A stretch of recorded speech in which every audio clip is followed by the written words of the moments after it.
Victoria Henao de Escobar por aceptar romper su silencio después de 25 años que precisamente se conmemoran con la muerte en un tejado en Medellín de su esposo Pablo Escobar.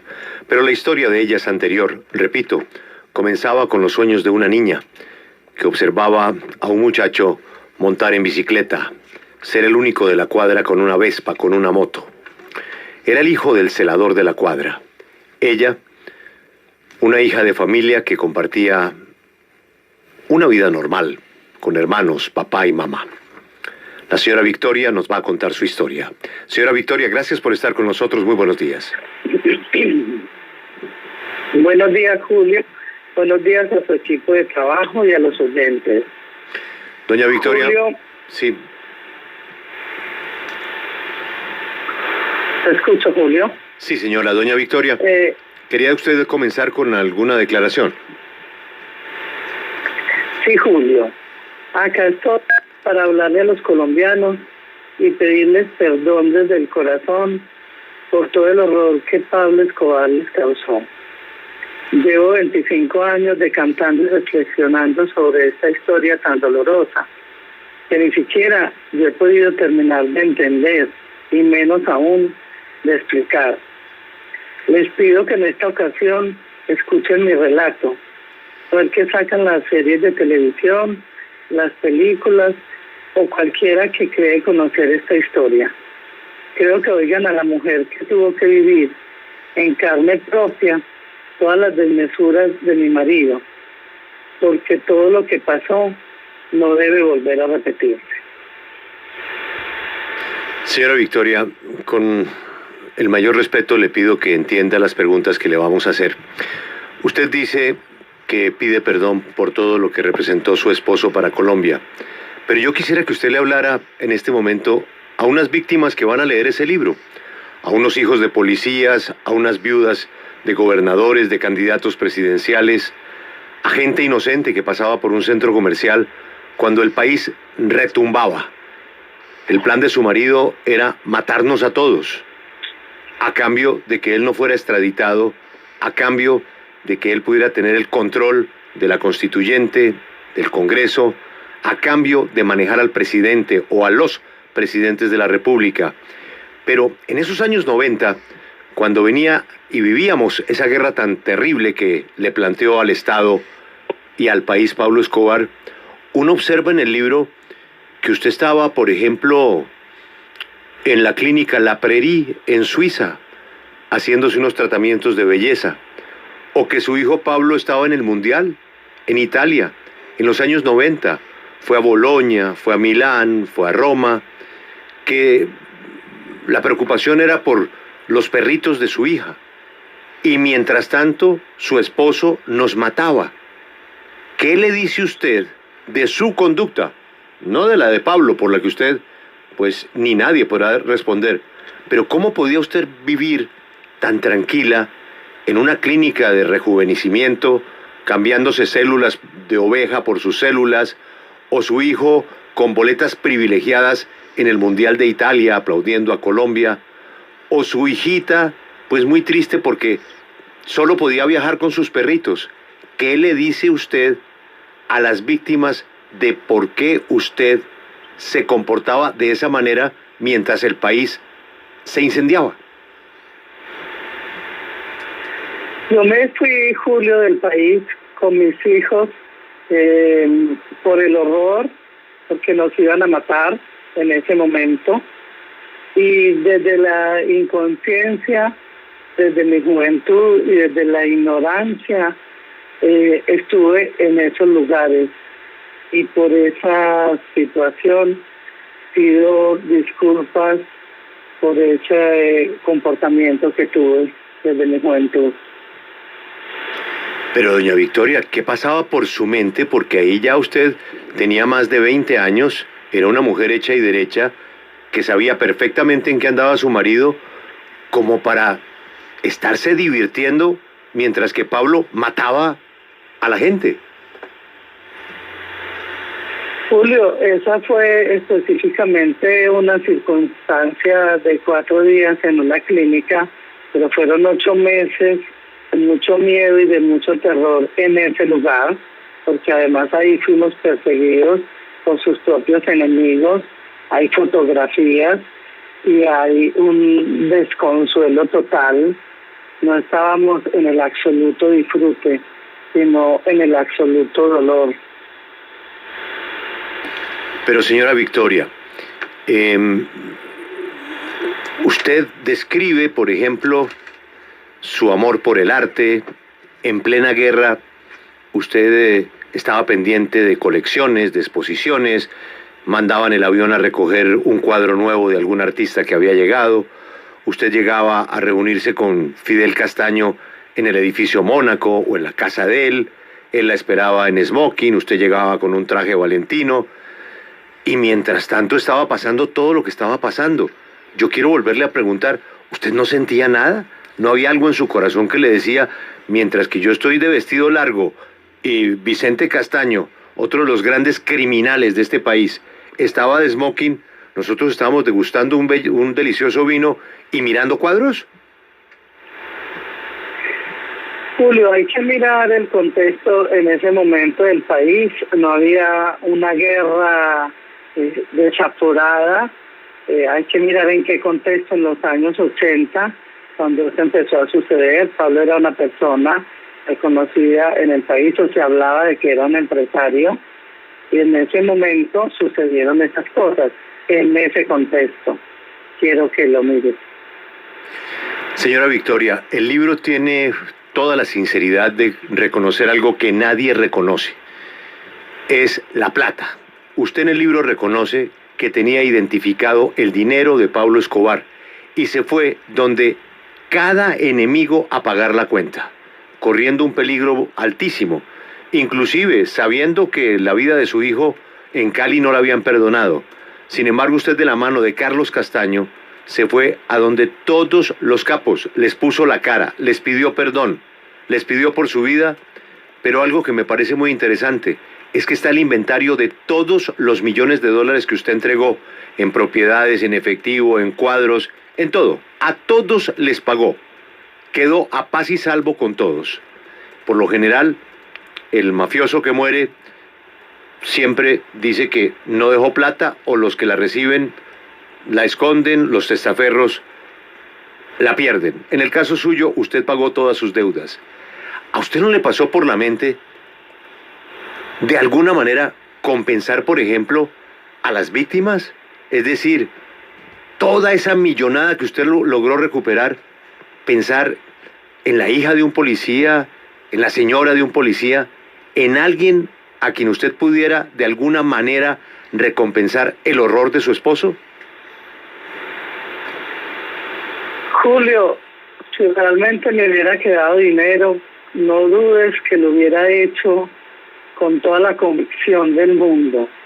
Desafortunadamente, el dinero que había ahí quedó, porque como tú y el país es conocedor de la situación, el resto de las propiedades que tuvo Pablo Escobar quedaron en manos del Estado colombiano, razón por la cual yo no tengo la posibilidad económica hoy. Incluso en Buenos Aires vivo aún pagando un alquiler.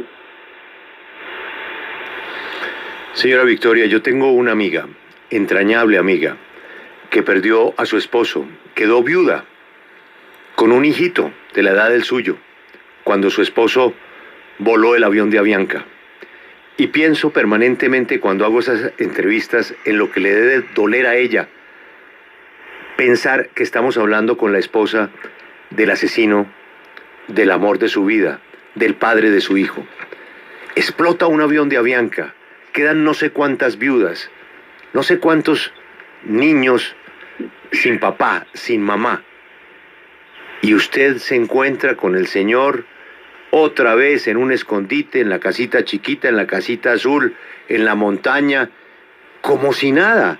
Describe usted que vuelve a la catedral y, en su afán de reconquistarlo por hacerse un espacio entre tantas mujeres que él tenía, usted cuenta cómo lo reconquista, cómo tiene un entrenamiento precisamente para llegar a él, consulta a una sexóloga, como si nada pasara, doña Victoria. ¿Dónde estaba su sensibilidad en esa de mujer y de mamá para pensar en todas esas otras víctimas, doña Victoria? Julio, siempre he pensado en las víctimas y espero que el Estado colombiano pueda reparar con lo confiscado toda esta situación. Yo lo que te quiero decir, Julio, es que como mamá y como mujer no viví en el placer, viví en la incertidumbre, en la desesperanza, inventándome un mundo para poder educar a mis hijos que no podían ir al colegio, nosotros que no podíamos salir a ninguna parte. Julio, no fueron momentos tan especiales, fueron pequeños momentos, flash de mi vida, al horror que yo viví minuto a minuto en toda esta guerra.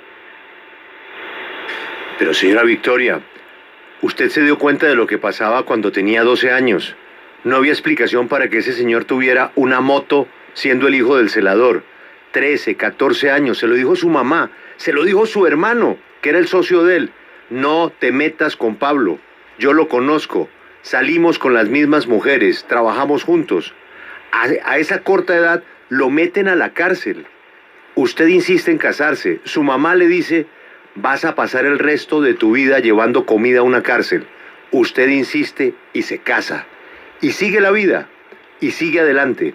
Y es como si usted no quisiera creer lo que estaba viviendo. Y para muchos, terminan de leer el libro y dicen, pues lo que pasa es que la señora la pasaba muy rico y terminó siendo cómplice de él. ¿Se siente usted hoy que fue cómplice de él? Para nada, Julio, por ninguna razón y por ningún motivo. Yo siempre confronté a Pablo por sus equivocaciones, por sus horrores, por todo lo que estaba pasando en el país. Pero él siempre me negaba a mí todas las situaciones y me decía que siempre lo metían a él en todos los problemas. Así, Julio, que yo no la pasé tan rico, no la pasé tan bien. Viví en el edificio Mónaco, un infierno. A mí me allanaban 3 veces a la semana, con todos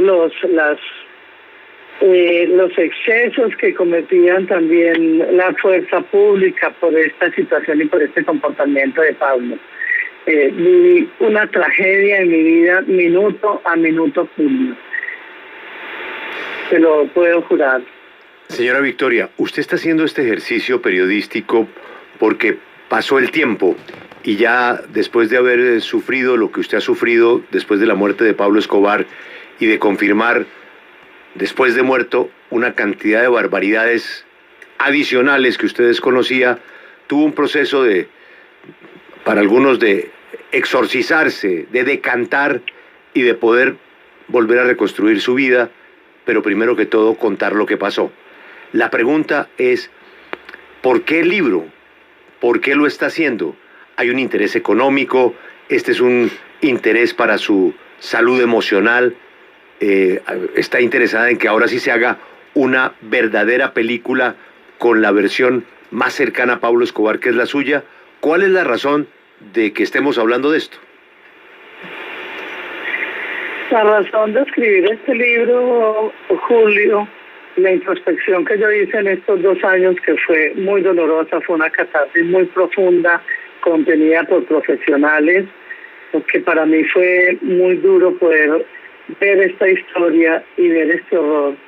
Tiene que ver con que reflexionemos esta historia con el pedido de perdón a un país, con el diálogo para que esta historia no se repita y porque estoy comprometida con las generaciones que vienen y con los niños que vienen. Yo tengo un nieto, Julio, y no quiero que mi nieto le toque vivir esta historia en la que su abuelo estuvo sumergido.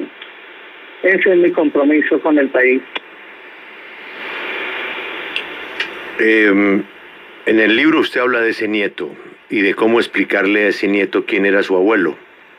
¿Ya resolvió cómo se lo va a explicar? Julio, la vida y la sabiduría de los años te va dando la fuerza Estoy trabajando para eso, precisamente por eso empecé a escribir este libro, porque tengo una responsabilidad frente a él, frente a las generaciones que vienen y frente a mí misma como mujer, justamente para que las mujeres también podamos mirarnos, podamos reflexionar y podamos empezar a mirar las decisiones que tomamos en la vida, a dónde nos pueden llevar. Mucha gente terminó en la cárcel, muchos procesos se abrieron por cuenta de testigos de lo que hizo su esposo.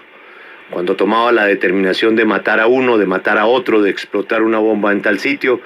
Y muchas de esas personas terminaron contando, y no entro en los detalles porque son muy desagradables para las víctimas. ¿Por qué todas esas otras personas pudieron contar lo que vivieron y usted nunca contó o quiso tratar de contar que usted fue testigo de las acciones criminales que ordenaba Pablo? ¿O es que acaso todo lo que hizo Pablo pasó a sus espaldas? No fui testigo, Julio, porque el país conoce que yo estuve los últimos 9 años de la vida de Pablo separada de él. Yo estuve corriendo y escondida en lugares para proteger la vida de mis hijos y la mía propia. Yo dependía única y exclusivamente de la seguridad que Pablo me imponía, pero jamás Pablo ni me participó, ni me comentó. Las poquitas veces que nos pudimos ver en estos 9 años, siempre negó cualquier imputación que se le hacía por algún hecho en el país. Yo estuve totalmente alejada. Mi postura al lado de Pablo Escobar fue ser ama de casa, fue dedicarme a mis hijos, proteger la vida de ellos hasta el último día de mi existencia y hasta hoy, Julio. Ese fue mi rol, absolutamente ese. Pues yo quiero ceder la palabra a mis compañeras porque aquí hay un tema que rodea cada página del libro. Es que a pesar del amor, la señora Victoria era consciente de que Pablo Escobar tenía una especial debilidad por las mujeres y que estuvo engañada mucho tiempo. Y a pesar de que lo confirmaba y lo confirmaba, ella volvía y volvía.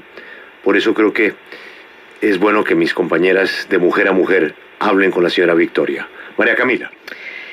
Señora Victoria Eugenia, leyendo este capítulo de las mujeres de Pablo, uno como mujer trata de entender que fue, su único amor desde los 12 años, que usted había crecido en una cultura machista, que solo hacía caso en ser la mamá de sus hijos y la esposa de Pablo sin preguntar o cuestionar ninguno de sus negocios.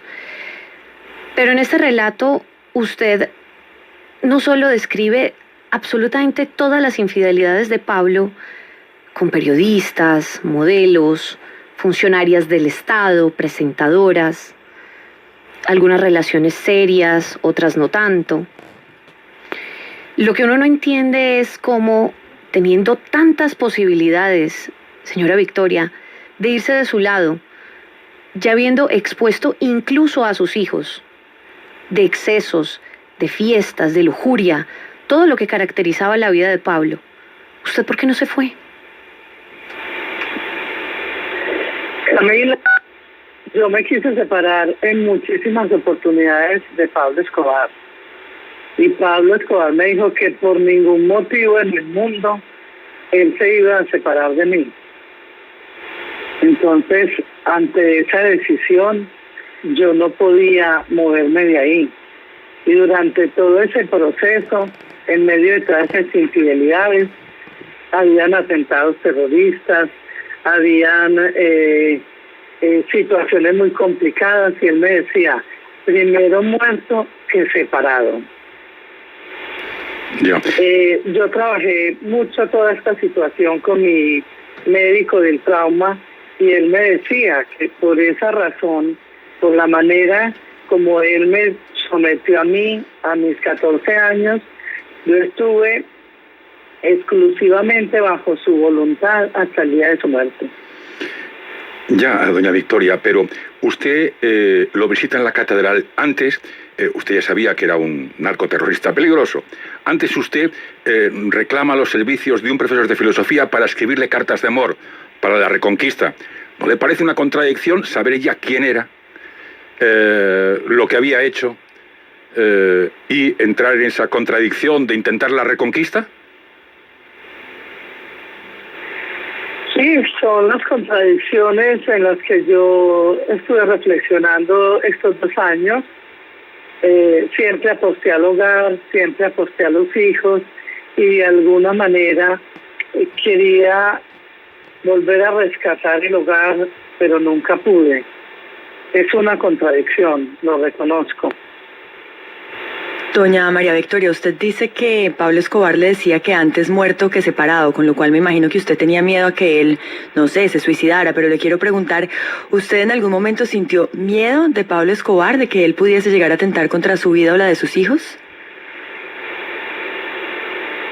Yo sentí mucho miedo, Camila, porque en ese momento pasaban muchísimas cosas y yo no podía mover un pie a la puerta de ningún lugar donde yo estuviera, porque todo dependía de la seguridad de él. Yo iba a los lugares, a los encierros, vendada con mis hijos. Yo no sabía en qué lugares nosotros estábamos escondidos. Nosotros sabíamos que solamente ahí llegaba la comida, pero pasaban días y horas y meses nosotros esperando muchas veces una razón de Pablo. Entonces yo no tenía ninguna autoridad ni autonomía como mujer. Yo dependía absolutamente de él, de su pensamiento, de sus decisiones, porque no era solamente mi decisión como mujer y mi dolor como mujer, era la vida de mis hijos. Y yo elegí soportar todo este dolor por proteger a mis hijos. Señora Victoria Eugenia, usted cuenta en el libro que desde los 12 años Pablo la cortejaba con chicles, con chocolatina Jets. Luego ya empezó a darle regalos, pues por supuesto, mucho más finos.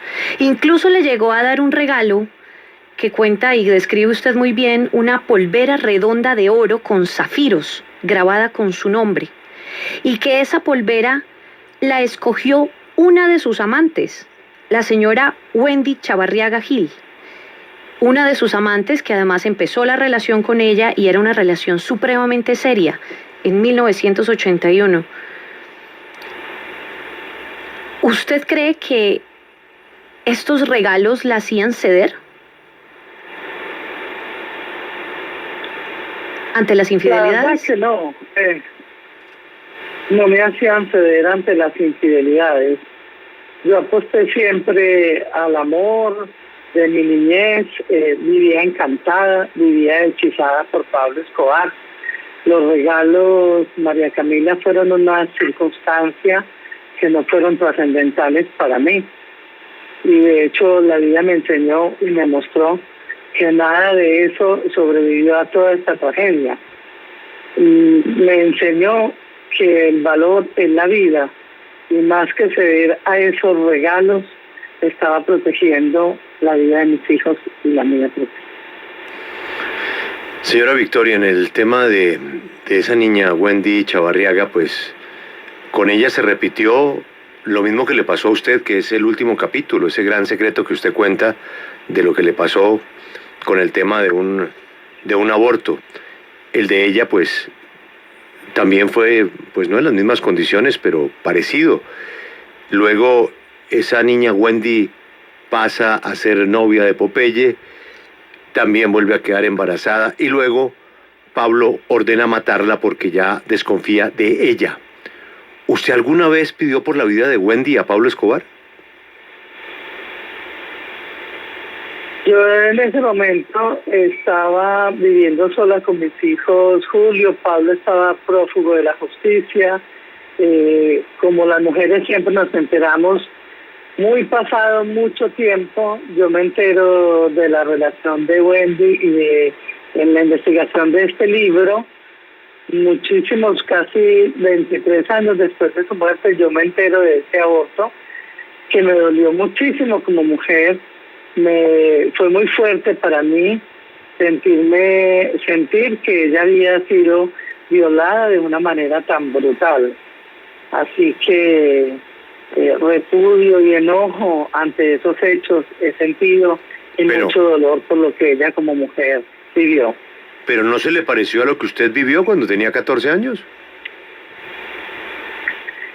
Cuando yo tenía 14 años, Julio, voy a poner en contexto lo que pasó en ese momento del contacto con Pablo. Yo lo permití desde el amor y desde el afecto que yo le tenía a él. Lo que sucedió con el tema del aborto, sí lo rechazo, porque él a mí no me lo preguntó, no me lo consultó, no me dijo si yo quería tener un hijo o no, o si yo estaba embarazada. Yo no tenía la menor idea, porque eso era un tabú. Yo vivía en un hogar muy religioso y yo no tenía a quién preguntarle absolutamente nada, porque estaba muerta de miedo. Entonces ahí me sentí absolutamente violada por él. Señora Victoria, en el libro, ante su desesperación por tantas amantes, reinas, presentadoras de televisión, Wendy, bueno, en fin, todo el inventario que usted publica y que usted luego constató por viajes que hizo a Colombia, usted relata una discreta amistad con Fidel Castaño, amistad que puso celoso al hombre más peligroso del mundo. ¿Usted buscó esa situación para que él volviera a fijarse en usted, para crearle algo de celos con Fidel Castaño, o es que a usted de alguna manera le atraía y le gustaba Castaño? Absolutamente para nada, Julio. Simplemente estoy contando un hecho en el que Pablo se puso celoso en un momento de la vida, únicamente desde ese lugar. Sí, pero doña Victoria, es que cuando Pablo se pone bravo a un coronel, al coronel Franklin, que le quitó el tetero a Manuela, lo mandó matar, ¿no? Entonces, jugar con Fidel Castaño a tener una cita con vestido largo, con smoking, sin que él estuviera presente, pues corría sus riesgos, ¿no? Una inconsciencia total, Julio, una inconsciencia absoluta en ese momento, en ese contexto en el que yo me acababa de pasar a Mónaco. Fue una locura absoluta. Señora Victoria, usted dice que la relación, que para usted fue una pesadilla, Virginia Vallejo. Desde que llegó a su vida, ahí se le complicaron aún más las cosas. A eso coincide con Alberto Santofimio y con el tema de la política. Pero luego Pablo Escobar decide que Virginia Vallejo no volvía a entrar a Nápoles y le cerraron la puerta y nunca la volvió a recibir. Y la razón por la cual no la vuelve a recibir es porque Virginia le había sido infiel con el más poderoso de sus enemigos, Gilberto Rodríguez Orejuela. Es decir, Virginia Vallejo, según su libro, estuvo con los dos hombres más peligrosos de Colombia y en ese momento del mundo.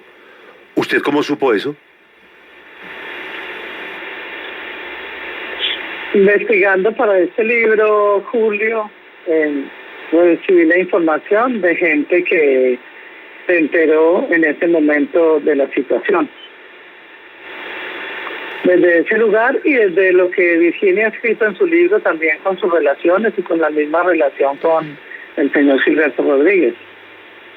¿Usted por qué dice que precisamente Virginia Vallejo no parece conocer la historia de su marido y que por esa razón cae en facilismos? ¿Por qué lo dice? Lo digo porque Virginia Vallejo en uno de los momentos dice que yo me cambié la identidad porque me daba vergüenza tener el apellido Escobar, pero que no me daba vergüenza gastarme los millones de dólares de Pablo Escobar. Entonces el facilismo es porque yo me cambié la identidad, porque no había ningún país en el mundo que me recibiera a mí ni a mis hijos.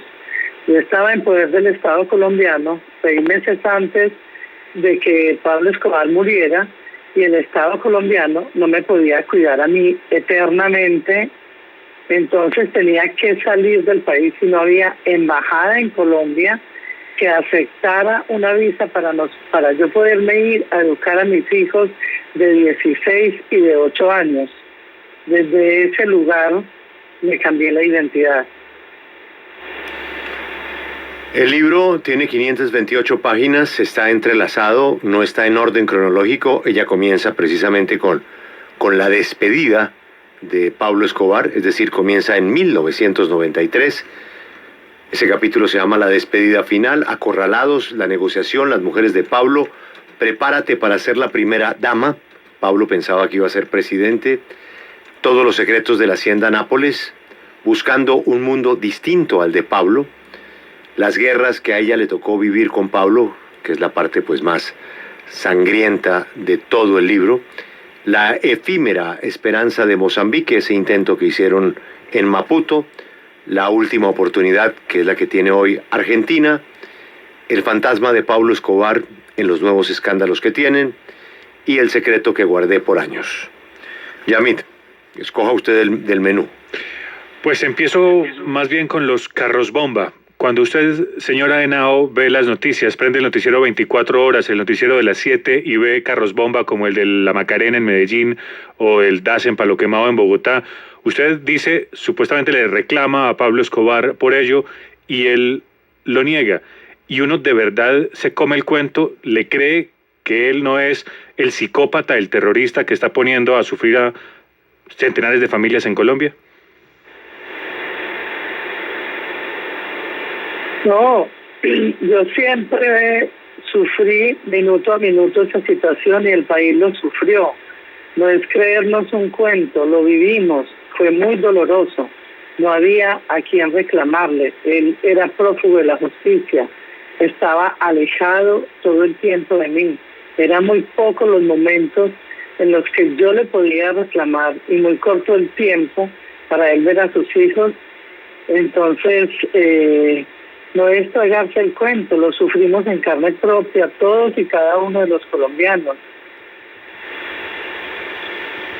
Señora Henao, usted arrancó este diálogo con la W señalando que lo que quería era que el país la escuchara para que no se repitieran los hechos que a usted le tocó vivir y que quería que el país tuviera algún tipo de generosidad con su explicación. Pero la columnista más importante de Colombia, María Isabel Rueda, lo que dice es que usted no es una víctima, sino una sinvergüenza. ¿Qué le responde usted a esa columnista? Yo respeto las palabras de la señora María Isabel Rueda, es su mirada desde su historia, y la invito a que se ponga en mis zapatos y pueda mirar la historia contada por mí. Señora Henao, al arranque del capítulo en donde usted relata las guerras que le tocó vivir con Pablo Escobar, o junto a Pablo Escobar, cuenta la historia del asesinato de Lara Bonilla. ¿Cómo lo vivió usted junto a su mamá frente a un televisor viendo la noticia ese 30 de abril de 1984? Y luego relata que muy rápidamente la sacaron de la ciudad, la llevaron a otro sitio y ahí fue que se pudo encontrar con Pablo Escobar, a quien no veía hacía varios días. Y usted habla del abrazo y usted relata ahí las pocas palabras que se intercambiaron, pero no dice nada de reclamos, no dice nada de reflexiones que ha hecho con él. No dice nada sobre lo que él le dijo, lo que usted pudo haberle dicho luego de haber cometido ese atentado que, como su propia madre se lo anticipó, le cambió la vida a usted y a sus hijos. ¿Usted habló de eso con Pablo tras el asesinato del ministro Lara Bonilla? ¿Qué fue lo que dijeron usted y él cuando se reencontraron después de ese que sería el primer gran magnicidio cometido por Pablo Escobar? Julio, antes de reencontrarme con Pablo, yo hice una travesía por la selva con 8 meses y medio de embarazo, horrorizada, empanicada, con un médico a bordo, porque ese bebé podía nacer en medio de la selva. Te puedes imaginar el momento en el que yo me encontré con Pablo Escobar, cuando acababa de bajar de un helicóptero, horrorizada de pensar en que iba a tener a mi hijo en la selva, independientemente del abrazo, el dolor y la indignación que yo sentía por lo que estaba pasando, pero vuelvo y te repito, las palabras calcadas de él, no tengo absolutamente nada que ver, todo lo que pasa en el país dicen que soy yo, no tengo absolutamente nada que ver, pero nosotros igual estábamos corriendo y estábamos escondidos. Yo estaba por tener una bebé a la semana siguiente, Julio. Eso era lo que escuché, y ahí me quedé en medio del dolor y de la angustia, viendo cómo podía acompañar a mi hijo por esos días, que había acabado de perder el colegio, que había acabado de perder su país. Era una locura de vida, Julio. No había a veces momentos para pensar ni para reflexionar. Solamente yo tenía en la cabeza puesta cómo acompañar a mi hijo y dónde iba a nacer ese bebé. Señora Victoria, quiero ir a detalles que nos ayudan a construir las herencias que quedaron de su marido y que todavía existen, especialmente en Envigado y en esa temida oficina. Usted fue con Carlos Castaño, quien por orden de Fidel Castaño, en donde pues ahí había algún recuerdo de esa vieja amistad, porque no se nos debe olvidar que Fidel Castaño lideró todo el operativo para matar a Pablo Escobar, a pesar de que en su momento pues usted tenía una buena relación con él. Le cumplió con algo. Carlos Castaño la va a acompañar a tratar de arreglar sus cuentas. En ese recorrido, Carlos Castaño la lleva a donde un hombre muy poderoso en Medellín, que la trata a usted muy mal, pero muy mal, tanto que la reunión se termina y le toca a usted después mandarle algún mensaje, alguna señal, y obviamente, o un avión, no recuerdo, una plata o algo, para que el señor se calmara. ¿De qué señor estábamos hablando? Julio, las negociaciones que se hicieron fueron con mucha gente de los carteles. En ese momento fue con Don Berna, fue una situación muy difícil. Yo venía muy agobiada de muchas presiones. Pero doña Victoria, ¿por qué no mencionó a Berna?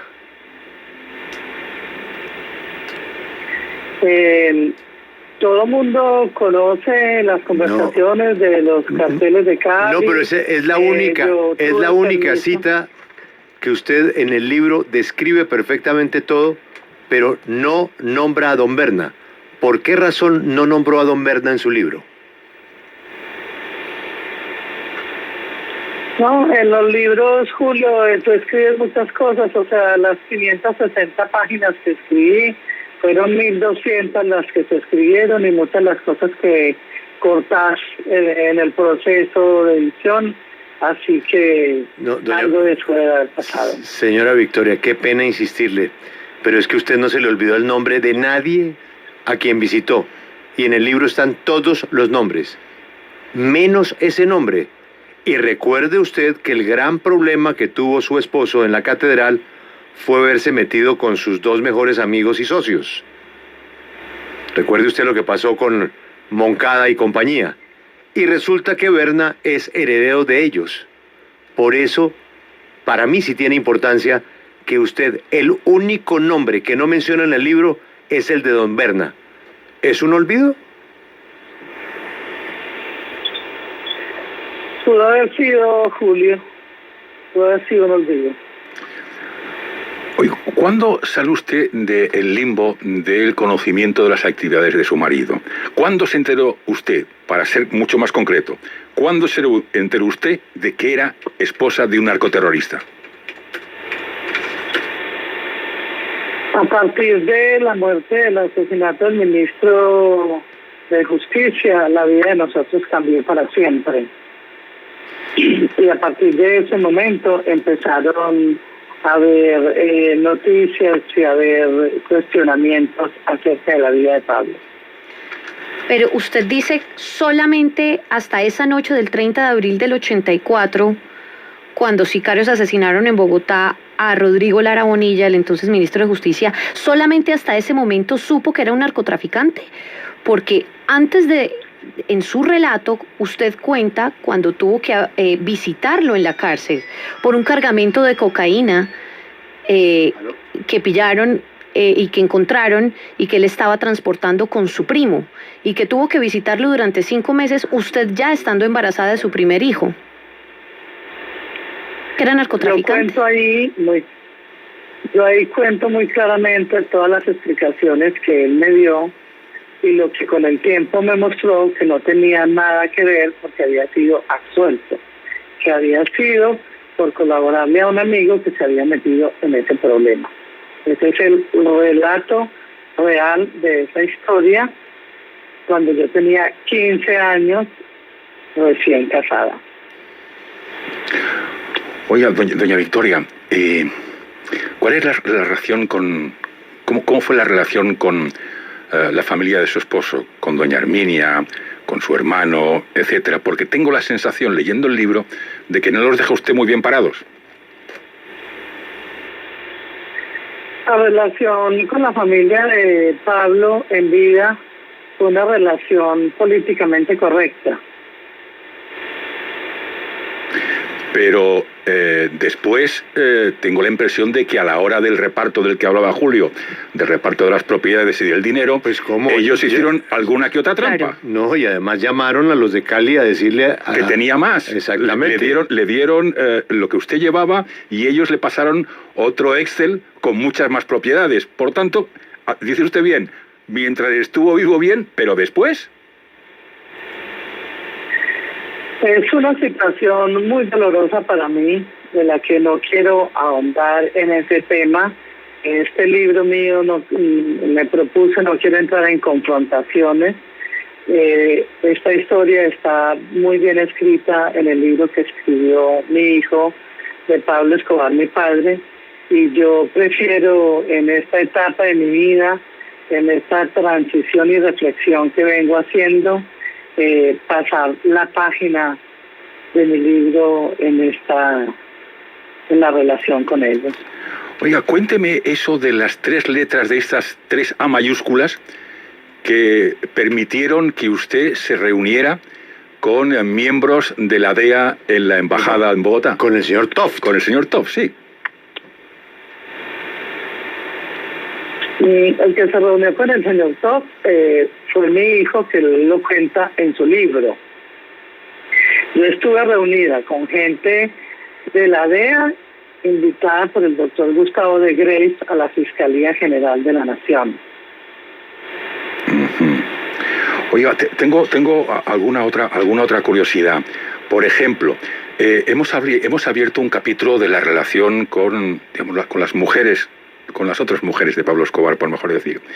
Y usted, en un momento, en solo 2 líneas, dice algo que me sorprende. Agradece usted a las mujeres que entretuvieron y dieron placer a Pablo. ¿Cómo se come eso?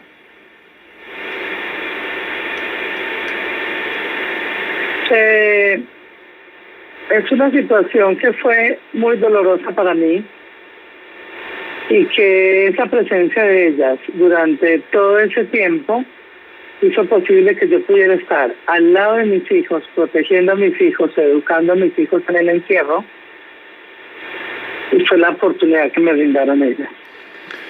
Es decir, que usted le agradece a las amantes de su marido por tenerlo entretenido, pero hay otro episodio que también me gustaría que le explicara a la audiencia. Es que Miguel Rodríguez Orejuela, jefe del cartel de Cali, la pone a usted como ejemplo de una buena esposa. ¿Por qué? Porque ellos en varios allanamientos tenían accesos a las cartas o a todo lo que Pablo tenía y encontraron varias cartas de amor en esos allanamientos de mi parte. Y me ponían como ejemplo para que les ayudara a entrenar a sus esposas en la paciencia o en la comprensión de lo que era su poder como hombres en una cultura tan machista como esta. Señora Victoria, usted en el capítulo de las mujeres de Pablo nombra también, rápidamente en 2 líneas, a la señora Amparo Grisales. No cuenta que explícitamente le fue infiel Pablo con la señora Amparo Grisales, pero dice que iba allá y que le contaban que iba de visita y que se quedaba un tiempo largo. Ella extraoficialmente ha negado esas visitas a la Hacienda Nápoles. ¿Qué tiene que decir de ese pedazo, de esta señora Amparo Grisales? Pues para la investigación de este libro tuve contacto con varias personas que estuvieron en ese momento. En los años 80, cuando Pablo figuraba como un empresario, muchas personalidades y gente importante de la política visitó la Hacienda Nápoles, porque Pablo era un empresario que muchas personas quisieron conocerlo. Lo hablo desde ese lugar. Pablo en vida me habló de que conocía a Amparo Grisales. No estoy diciendo que fue su amante, para nada, simplemente que la conocía. Pero, doña Victoria, entonces usted nunca la vio. ¿Fue un guardaespaldas que le contó que iba? ¿O usted la vio? Me contaron en la investigación de este libro que ella había visitado la Hacienda Nápoles. Por eso, pero usted no la vio. Hay testigos y hay historias de toda esta situación, de que ella estuvo. Yo también en mis celos como mujer en su momento le hice un reclamo a mi marido, porque obviamente es una mujer hermosa, y él me aclaró que él la conocía, que fueron sus palabras. ¿Pero a usted le consta que ella estuvo en la Hacienda Nápoles? Me consta que estuvo ella y muchísima gente, porque en la investigación que yo hice para el libro me contaron de las relaciones que Pablo tenía. ¿Y ella tuvo una relación con Pablo? No, yo te lo dije muy claramente al principio de esta conversación, que yo no estoy hablando de que ella tuvo ninguna relación con Pablo. Pero Pablo la nombra en el capítulo de las mujeres. Grisales, que había pasado por la Hacienda Nápoles, como muchas personalidades que pasaron por la Hacienda Nápoles queriendo conocer al empresario.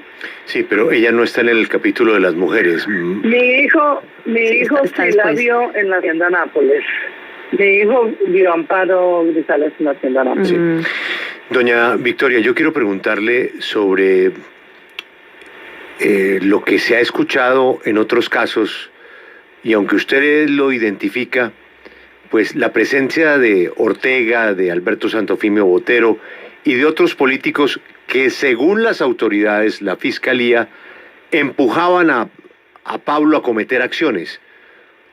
¿Usted alguna vez estuvo sentada ahí cuando se habló de cometer esas acciones por el entusiasmo de los políticos de que había que acabar con tal y que este era un enemigo y que cuidado con este? ¿Usted alguna vez estuvo sentada en esas reuniones?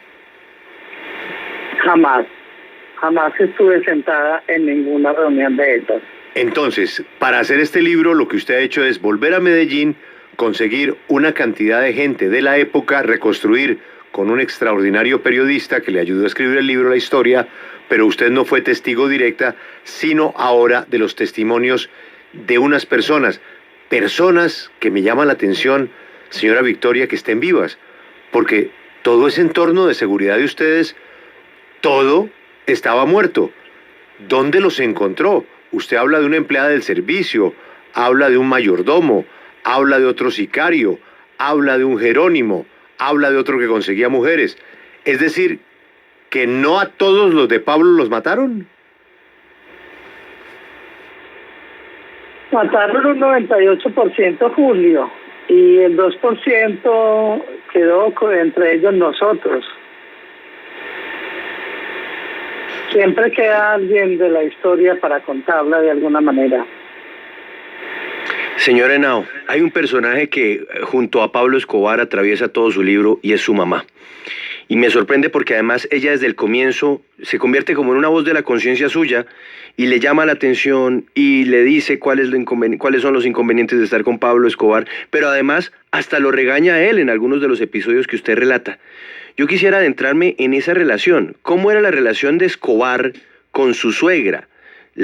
No la quería, no se la llevaban bien, porque a mí me parece que ella trataba siempre como de poner un poco de orden en la casa y sobre todo de devolverlos a un camino de la legalidad, cosa que por supuesto Escobar nunca hizo. ¿Cómo era esa relación?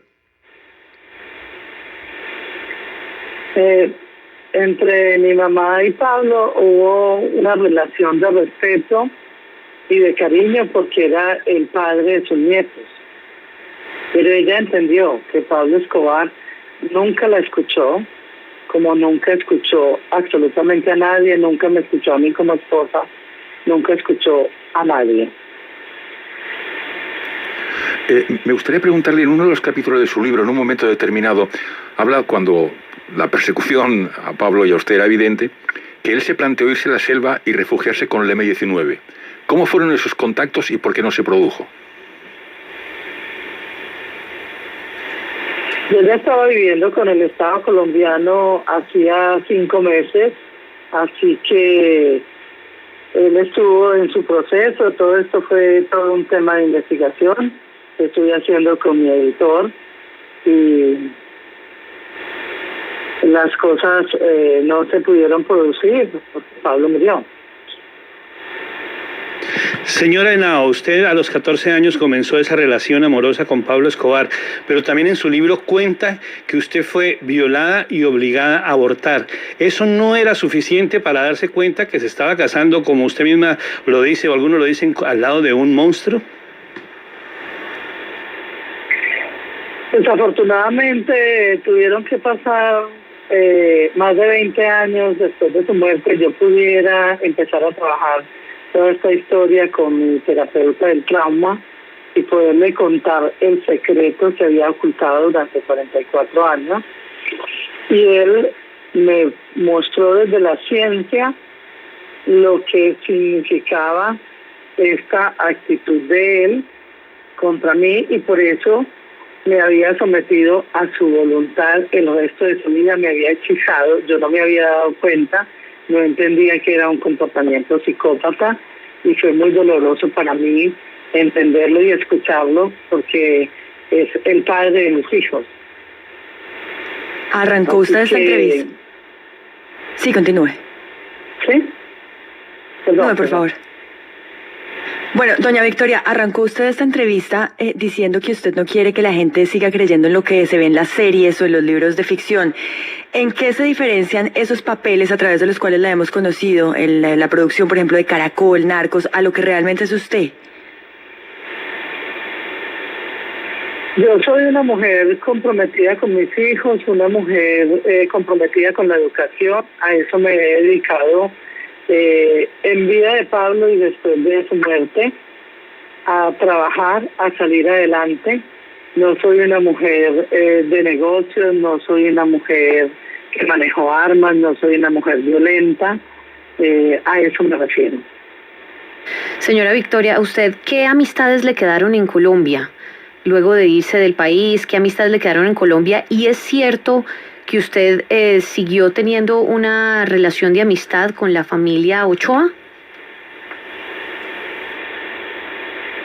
Yo los conocí a ellos siempre desde la relación de Pablo, ha sido una relación formal, no es una relación íntima, para nada. A mí la gente que me quedó en Colombia son mi familia, mis hermanas en las que yo me apoyo, es lo que me quedó en Colombia.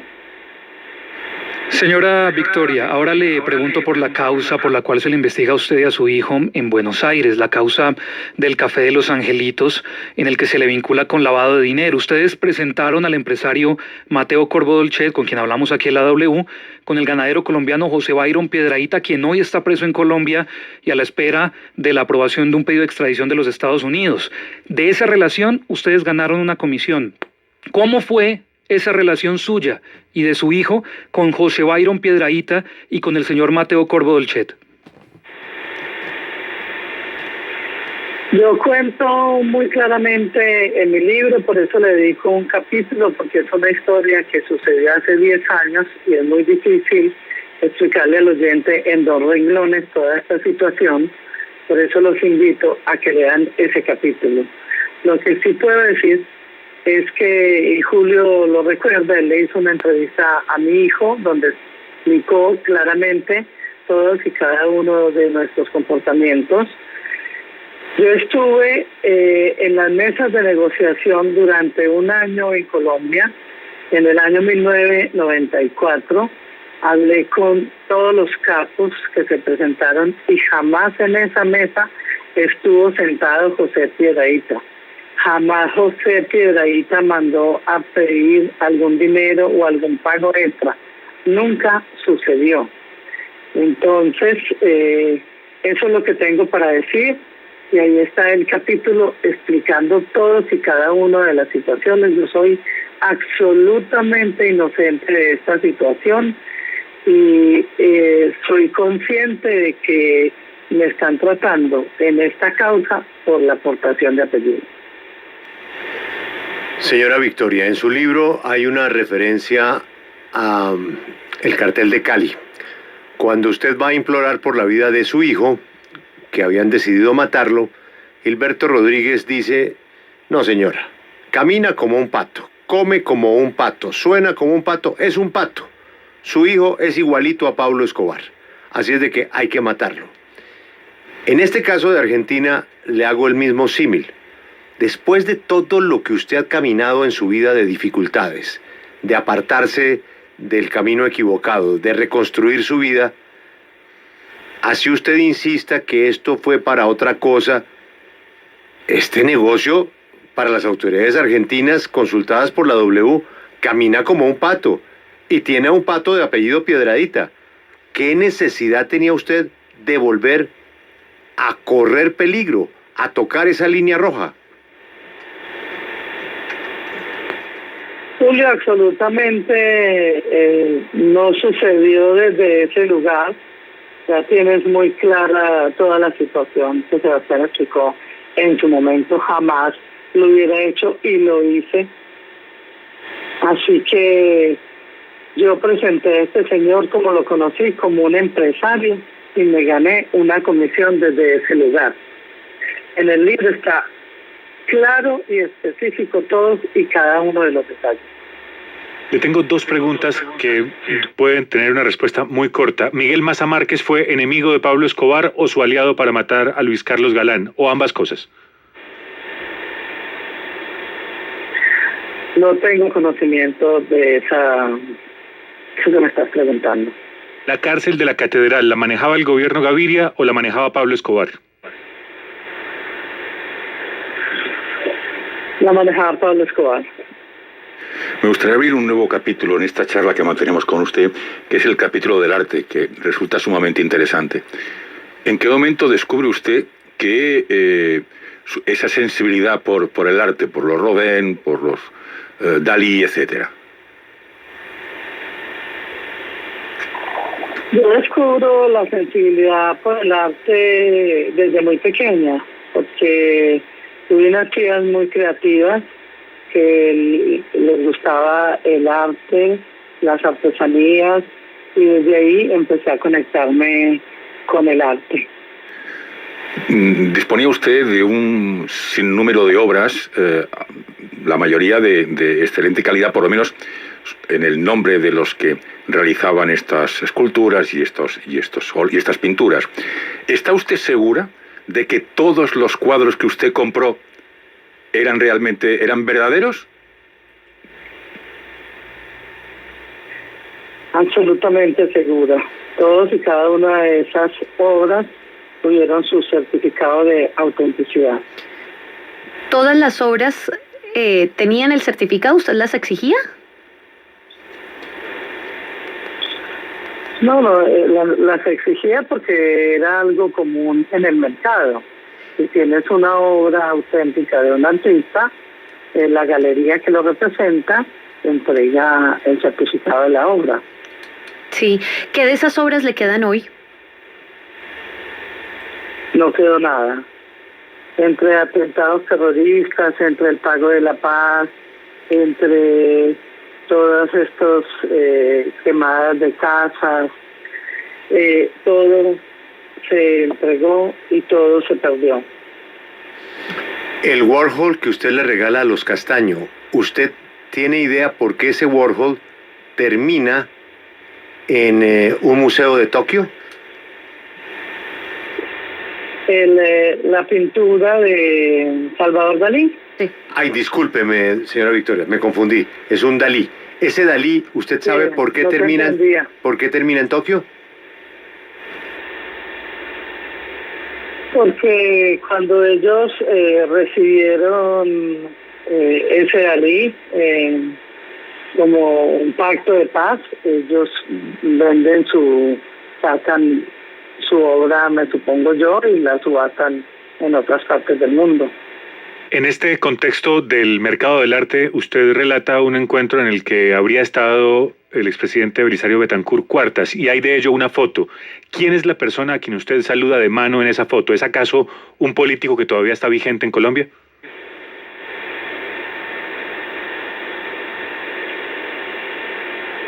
El presidente, sí, es un político que está vigente.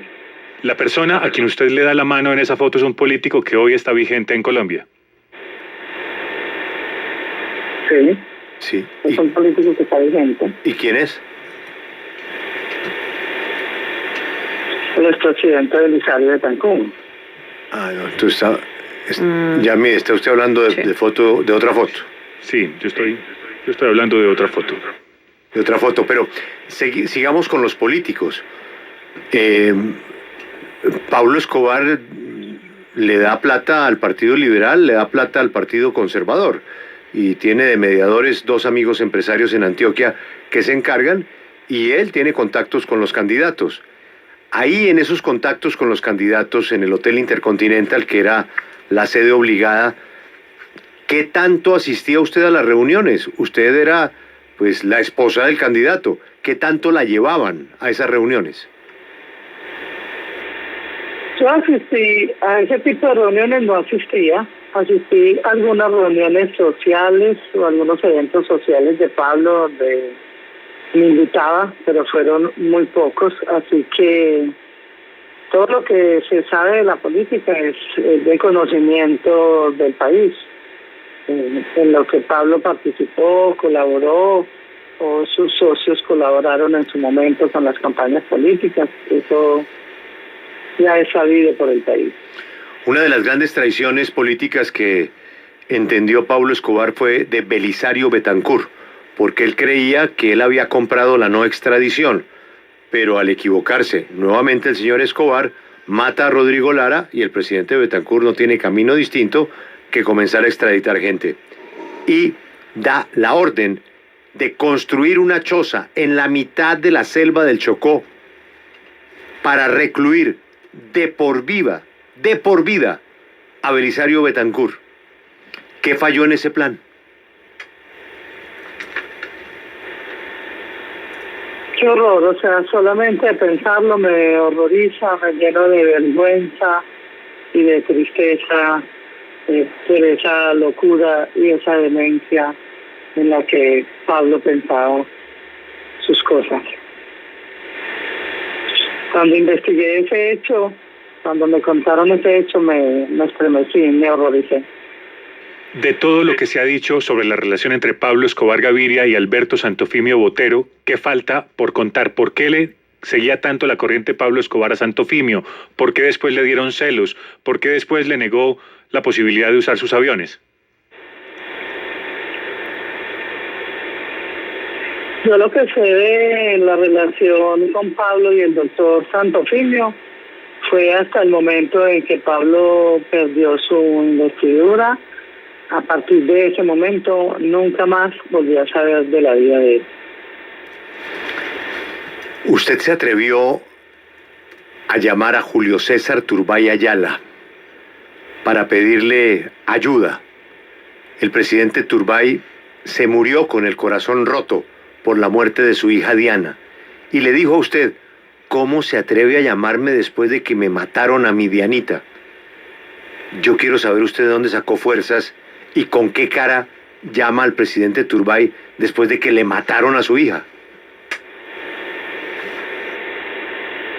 Yo había perdido la cordura, acababan de matar a Pablo Escobar, que era el padre de mis hijos y mi esposo.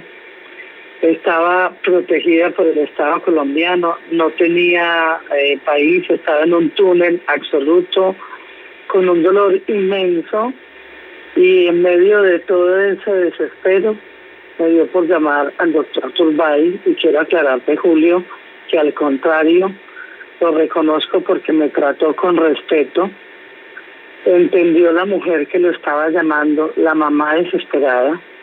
Sí me dijo, no se le olvide lo que su esposo le hizo a mi hija. Y yo le dije, señor presidente, le pido perdón, yo no tengo nada que ver en esa historia. Yo soy parte de todo este dolor y de todo este horror. Necesito que me ayude para salvarme, para salir de este país, porque me iban a matar. Fue una locura, Julio, lo hice desde mi absoluto dolor y desde mi inconsciencia.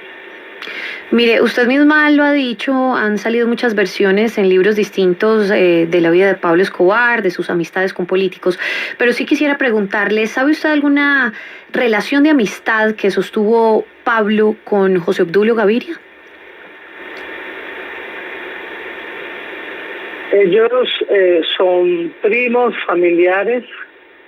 Su padre era hermano de doña Milda, así que no recuerdo haberlo visto en reuniones familiares en algún momento, seguramente en la común, pero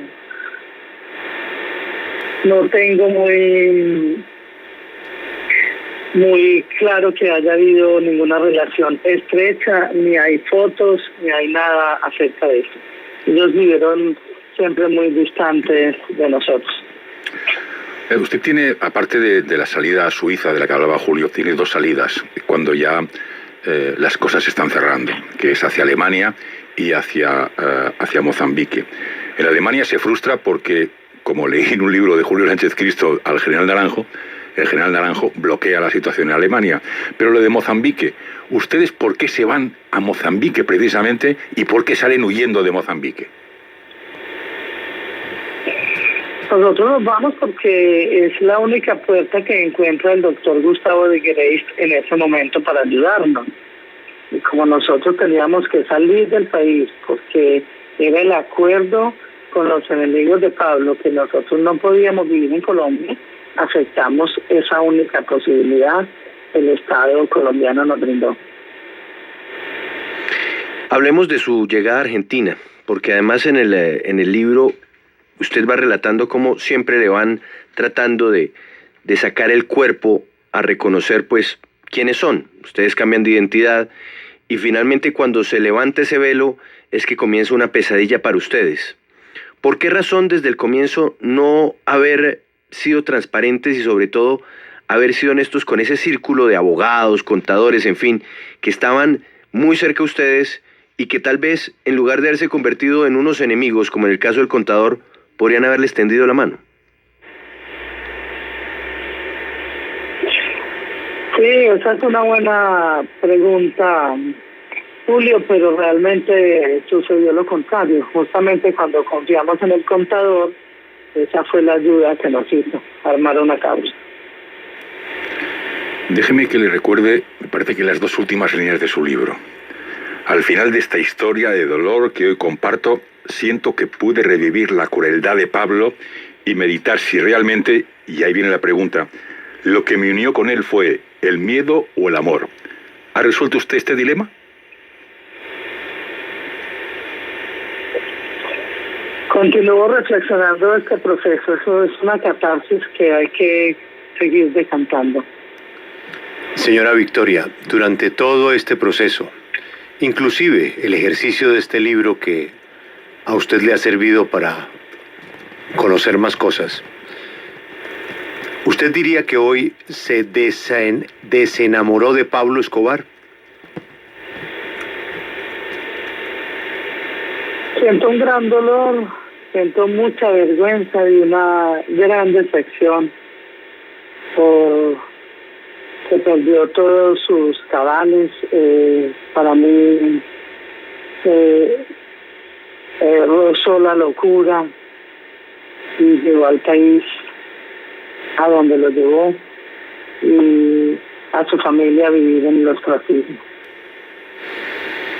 ¿Cómo se siente usted al ser siempre identificada como la esposa de Pablo Escobar o la mamá de los hijos de Pablo Escobar y no como la señora Victoria Eugenia Henao?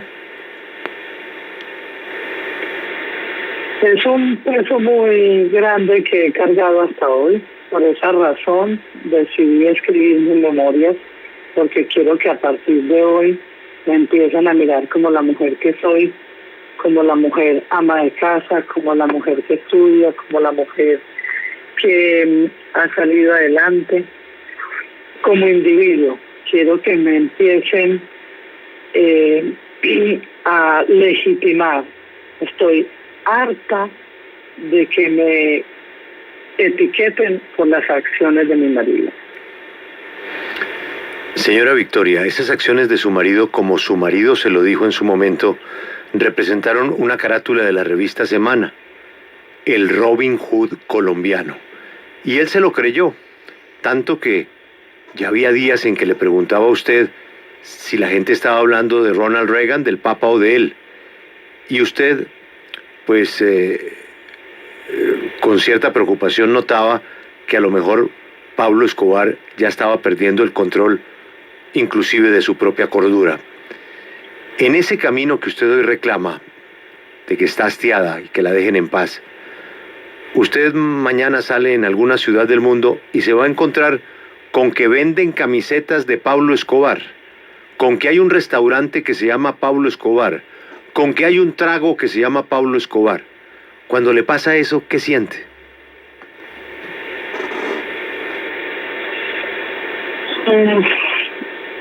Ahí es donde yo, este es mi punto de reflexión, Julio, y de diálogo con Colombia, con los colombianos y con el mundo.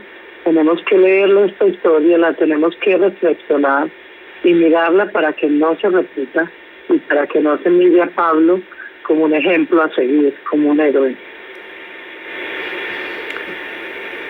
Su hijo alguna vez lo comentó, pero haber escogido los apellidos Santos, Caballero, Marroquín,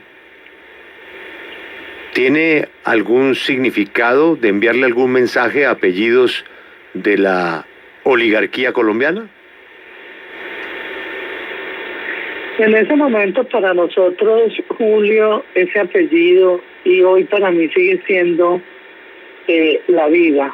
Pudimos recuperar una vida posible. Es la única razón y el único sentido. Señora Victoria, de este libro, ¿quién va a hacer esta vez la película?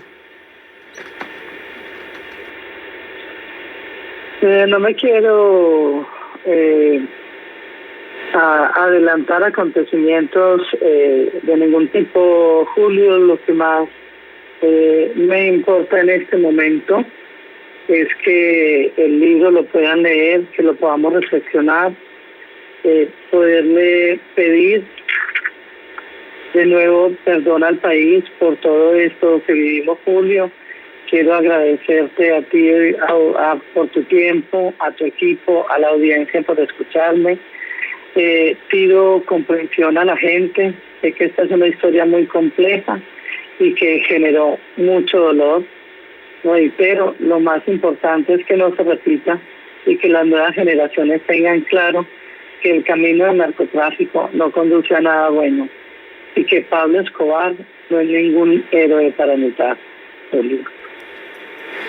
Así que te quiero agradecer por tu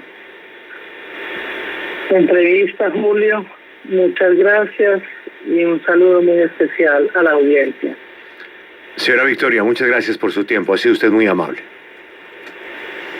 Bueno, Julio, muchas gracias. Desde el exterior, Victoria Eugenia Henao, la viuda de Pablo Escobar, a propósito de su libro. En segundo